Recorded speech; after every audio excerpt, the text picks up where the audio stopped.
법원이 명예훼손 혐의로 기소돼 재판을 받던 변희재 미디어워치 대표에게 도주 우려가 있다며 구속영장을 발부했습니다.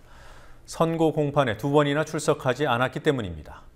법원이 발부한 영장은 구금용 구속영장으로 일반 영장과 달리 집행되지 않는 경우가 많다고 합니다. 김종훈 PD가 취재했습니다. 서울 남부지방법원이 변희재 미디어워치 대표에게 도주의 우려가 있다며 구금용 구속영장을 발부했습니다. 구금용 구속영장은 피고인이 재판에 출석하지 않을 경우 법원 직권으로 발부되지만 구인과 달리 피고인을 구치소의 선고 시점까지 수감시킵니다. 하지만 검찰은 영장이 발부된 지 만 하루가 지났지만 변 대표 신병을 확보하지 않았고 원칙대로 하겠다는 입장만 밝혔습니다. 기본 입장을 저희들한테 법관 절차에 따라서 경찰의 집행지휘를 위해 관할 지검의 집행지휘 촉탁을 했다. 그다음 얘기는 저는 말씀 못 드리는 거죠. 제가 공식적으로는. 네. 구금용 구속영장인 경우 실제로 집행될 가능성은 그리 높지 않습니다. 집행이 사실은 잘 안 되죠. 이런 경우는 이제 그 영장 집행하는 게 보통은 검찰인데,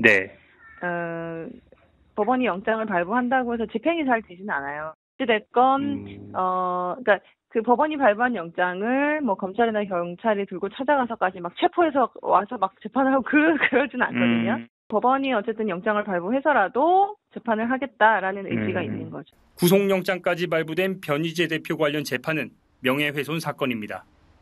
변희재 대표는 지난해 4월 자신이 대표로 있는 미디어워치의 보도를 인용해 김광진 민주연합 의원의 부친이 김 의원의 국회의원 권한을 이용해 부당이득을 취했다는 취지로 자신의 트위터에 관련 내용을 올렸습니다.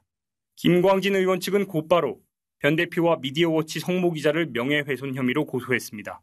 지난 5월 검찰은 이들을 각각 300만 원과 200만 원의 벌금형으로 약식 기소했지만 변희재 대표 등은 정식 재판을 청구했습니다.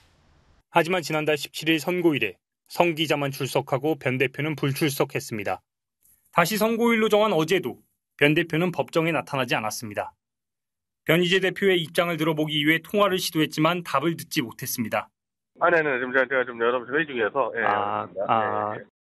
변희재 대표는 오늘 자신의 트위터에 형사재판 선고일 참석 의무를 착각했다며 실무진의 착각으로 벌어진 일이라고 주장했습니다.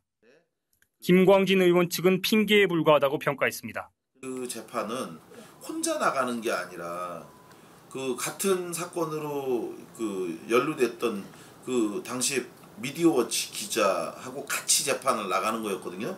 근데 그 사람은 나왔는데 자기만 안 나온 거예요. 그래서 그거는 정말 터무니없는 변명이고. 변희재 대표에 대한 선고 공판은 다음 달 4일 열립니다.